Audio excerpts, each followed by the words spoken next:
I've been putting off this review for way too long now.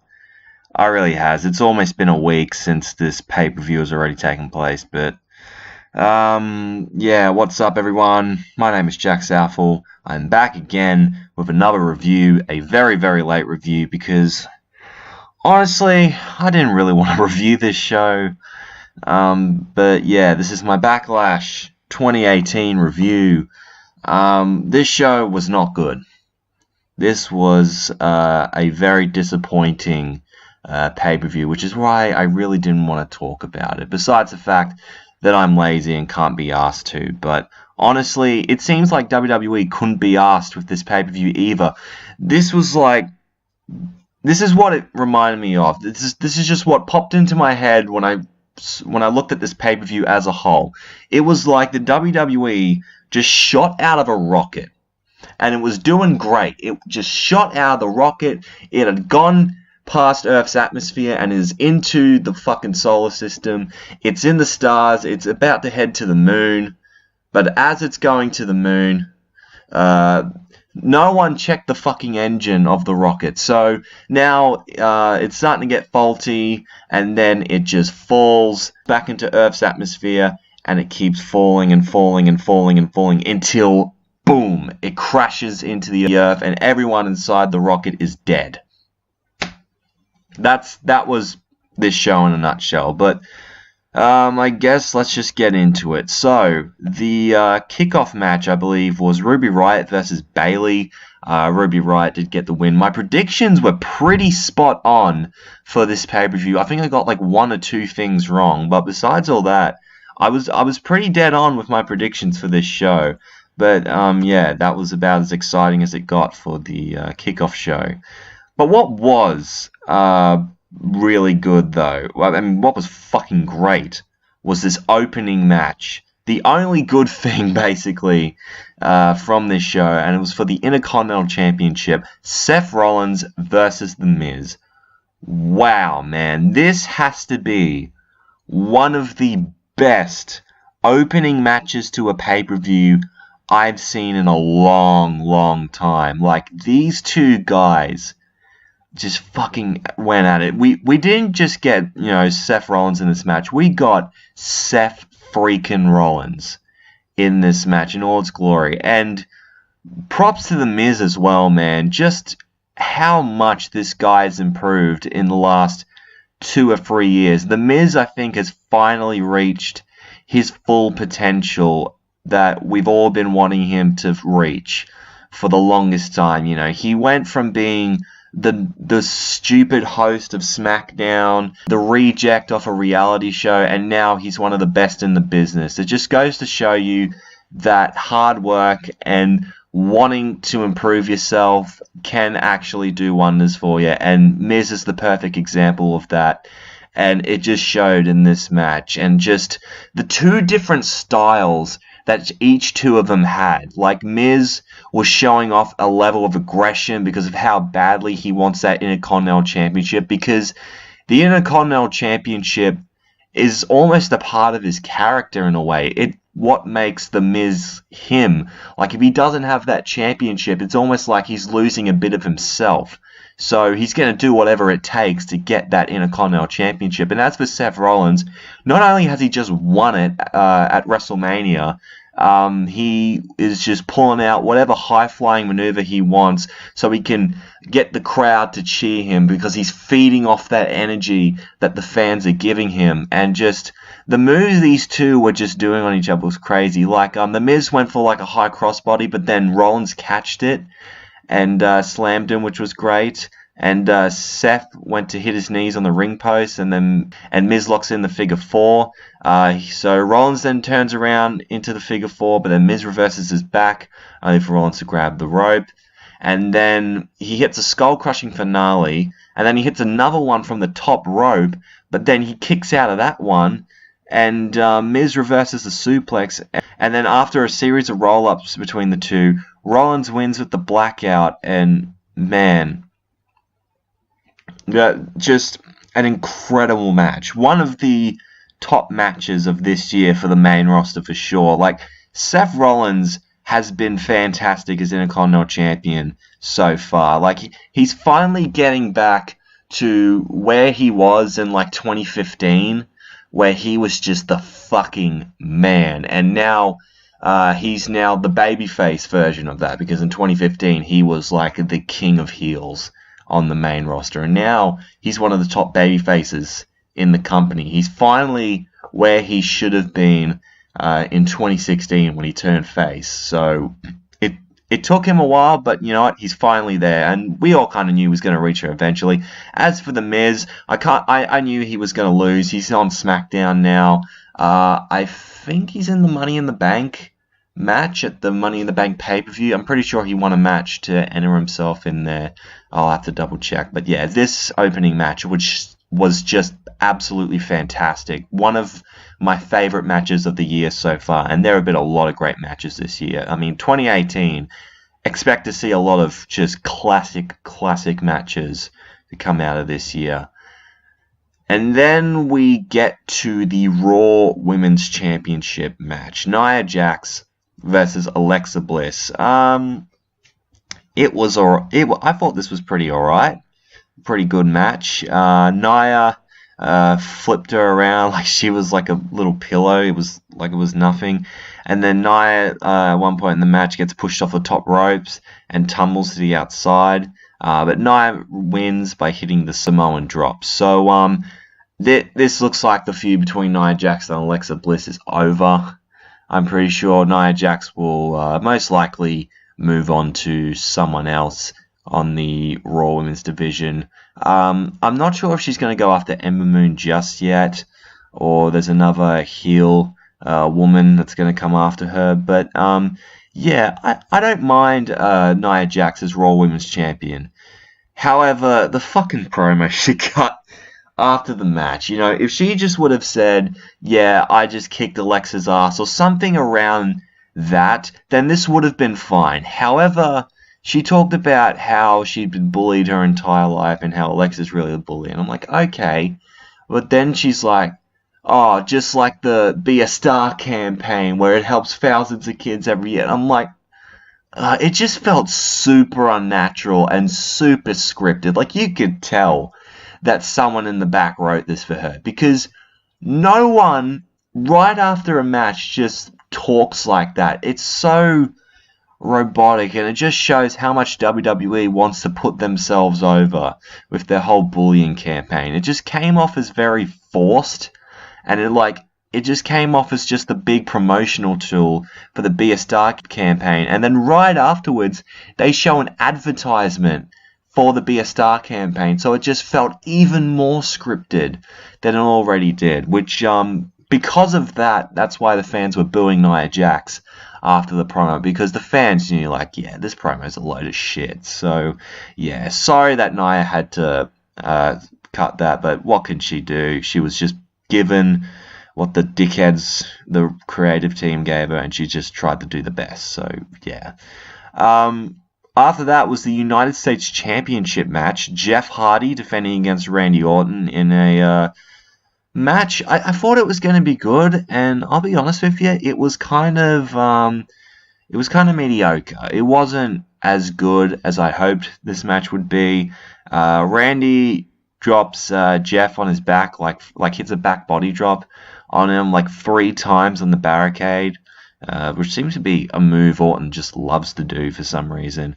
Jeff Hardy won with a twist of fate and a swanton bomb for Hardy to retain. So I'm sure Hardy is going to move on to Shelton Benjamin, who seems to be next in line. Or we could do a triple threat if Orton still wants to put himself in the US title picture, which is fine by me.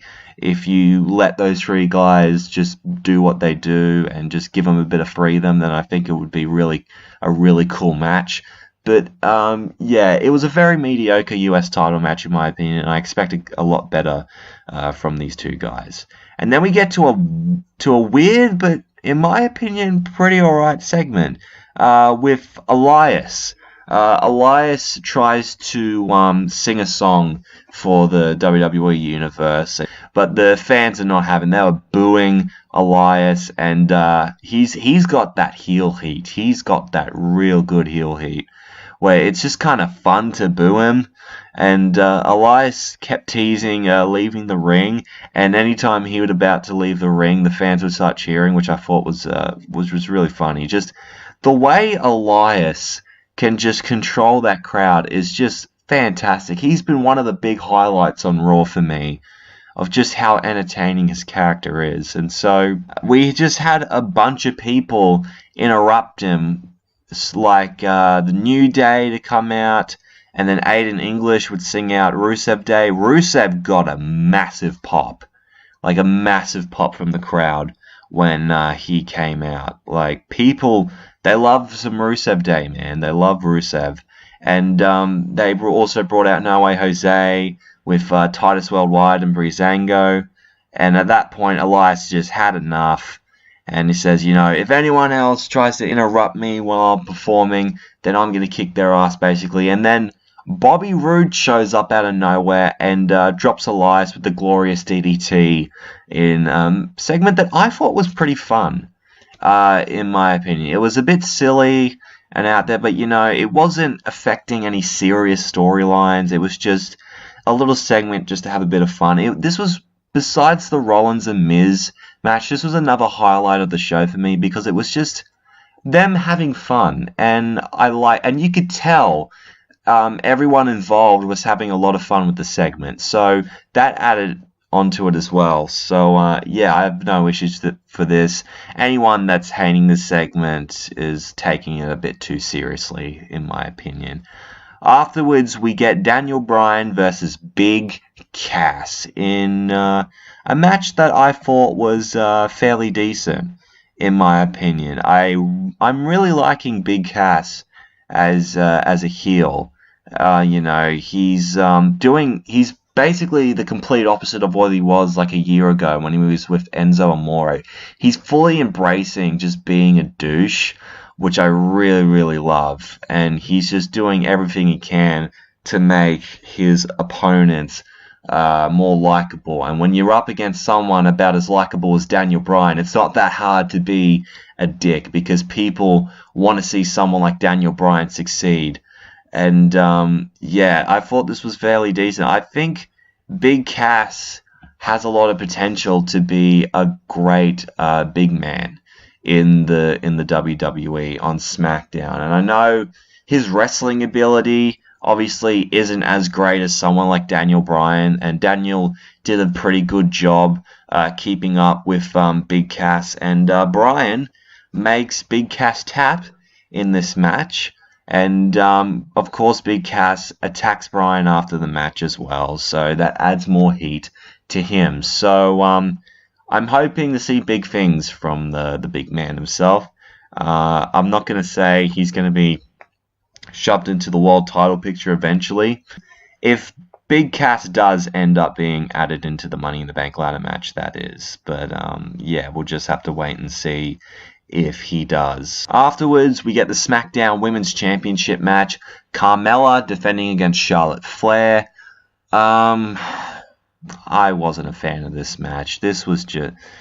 there was some things about it I liked. Like, you know, Carmella is really embracing the annoying heel gimmick, which, you know, props to her as well. And, this was just a big dodge. Like, she was dodging all of Charlotte's offense, which, you know, is a smart move, but, like, yeah, it was just weird to see. And then Carmella ends up beating Charlotte Flair after kicking her leg in and just retaining her title, which is so weird to me, because Charlotte had just come off the biggest win of her career against Asuka. And I understand that Carmella's the women's champion and all that, but you think they could have done it in a better way. Like, Carmella could have screwed Charlotte over in some way. But no, she just kicked her in the leg, pinned her, and won the match. It was super weird that the woman who had just beaten Asuka is now losing to Carmella. I think it's going to take a while for a lot of people to take Carmella seriously as SmackDown Women's Champion, but I hope Carmella will be able to prove us wrong and become a great SmackDown Women's Champion. So, After that, we have the WWE Championship match. Yes, the WWE title is not main eventing because we all know who the real main event player is on the main roster. And AJ Styles defending against Shinsuke Nakamura in a no disqualification match. And I was really enjoying this. And Nakamura was kicking AJ. And Nakamura has been so great as a heel. And, you know, kicking AJ, just showing no compassion for him. Very different to their match at WrestleMania. And they were throwing each other into stuff at the beginning of the match. And there was a nice knee to the chest by Nakamura. And, you know, I was like, oh, when are they going to pick things up? But as soon as Nakamura grabbed the chair, that's when things started to pick up a little bit. There was a reverse exploder onto it. And Shinsuke went for the running Kinshasa, but AJ throws a chair at him, but the chair rebounds off of Nakamura and cuts AJ in the face, which if you watched SmackDown, the scar was still there afterwards. So there was a forearm to the back of the neck, and then a nut shot, of course, because Shinsuke loves his fucking nut shots, but then AJ returns the favor by hitting him in the nuts, and they're hitting some vicious forearms at each other, and then the ending happens. A double kick to the nuts ends this no disqualification match.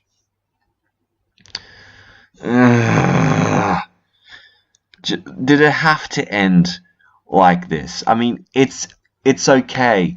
He's allowed to pin Nakamura. Like, here's the thing.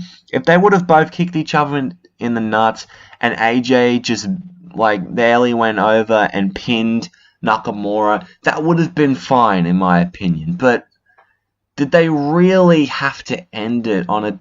Technically, was it a double count-out?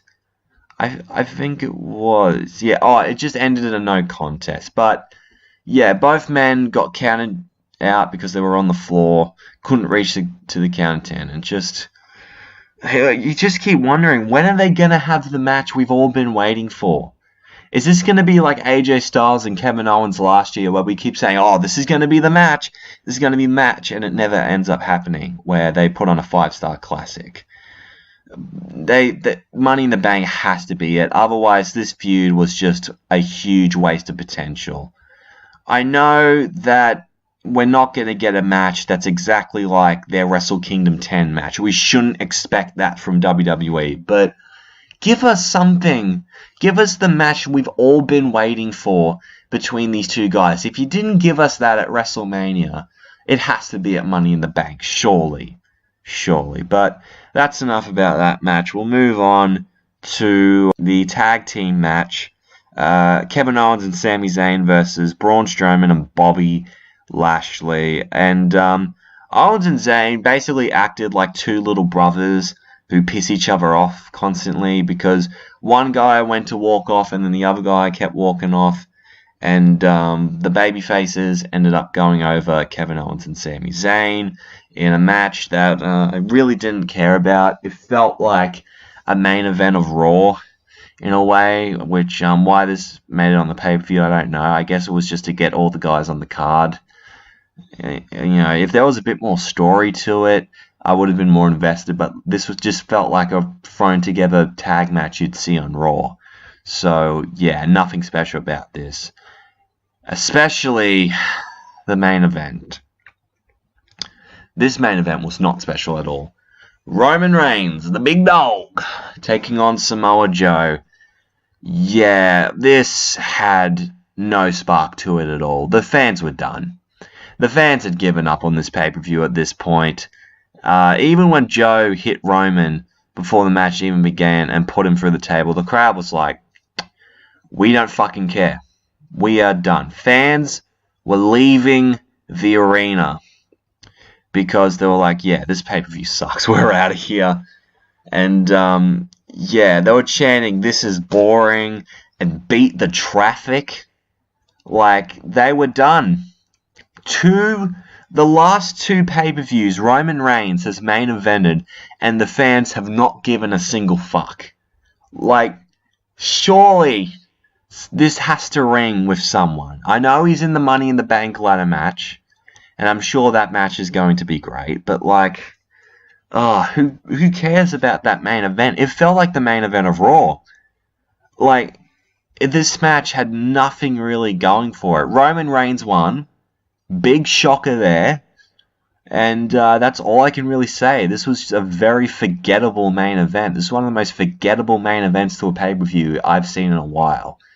Like, yeah, that's all I can really say about this. And that's how we ended the show. Match of the night. This is a no-brainer. It's Rollins versus The Miz. IC title. How I'm going to rate this show. I'm giving it the Bret Hart treatment. I'm giving it a 4 out of 10. This show tanked hard. It started off super hot with the Intercontinental title match between The Miz and Seth Rollins, and it just kept falling and falling and falling off the radar into a show that ended up being very disappointing. I thought this could have been a very great show, but nah. Big disappointment for me, which is such a shame, because I thought WWE, they might have something good here. No. But, yeah, thank you guys for watching this review. I hope you have enjoyed. If you did, make sure to leave a like, comment down below your opinions on Backlash 2018, and if you want to see more from me, hit that subscribe button. You'd be glad you did. Twitter and Instagram is at JackamanLaw31 if you want to check me out there. Thank you so much for watching, and I'm out in 3, 2, 1.